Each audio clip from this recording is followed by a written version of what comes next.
ਯਾਦਾਂ ਦਾ ਪਰਛਾਵਾਂ ਖਹਿੜਾ ਨਾ ਛੱਡੇ, ਹਾਵਾਂ ਦਾ ਸਿਰਨਾਵਾ ਕੋਈ ਰਾਹ ਨਾ ਦੱਸੇ। ਜਿਹੜੇ ਪਲ ਨੂੰ ਭੁੱਲਣਾ ਚਾਹਵਾਂ ਉਹ ਚੇਤੇ ਆਏ, ਜਿਸ ਮੁਖ ਤੋਂ ਮੈਂ ਨੱਸਣਾ ਚਾਹਵਾਂ ਉਹ ਸਾਹਮਣੇ ਆਏ। ਲੁਕ ਛੁਪ ਕੇ ਜਿਉਣਾ ਚਾਹਵਾਂ ਕੋਈ ਰਹਿਣ ਨਾ ਦਵੇ, ਆਲ ਦੁਆਲ ਦੇ ਜਾਨੂ ਸਾਰੇ ਹੀ ਅਣਜਾਣ। ਸੜਕਾਂ ਮੇਰੇ ਇਕਲਾਪੇ ਨੂੰ ਜੱਫੀ ਪਾਣ, ਮੈਥੋਂ ਹੋਣੀ ਤੇ ਅਨਹੋਣੀ ਦੇ ਰਾਜ਼ਾਂ ਨੂੰ ਸੁਣਨਾ ਚਾਹਣ।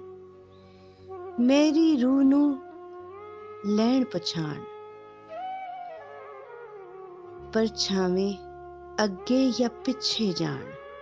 ਕੌਣ ਇਹਨਾਂ ਨੂੰ ਉਂਗਲ ਫੜ ਕੇ ਨਾਲ ਤੁਰਾਵੇ, ਕੌਣ ਕੁਰਾਏ ਜਾਂਦਿਆਂ ਨੂੰ ਰਾਹੇ ਪਾਵੇ, ਕੌਣ ਕਿਸ ਨੂੰ ਕੀ ਸਮਝਾਵੇ।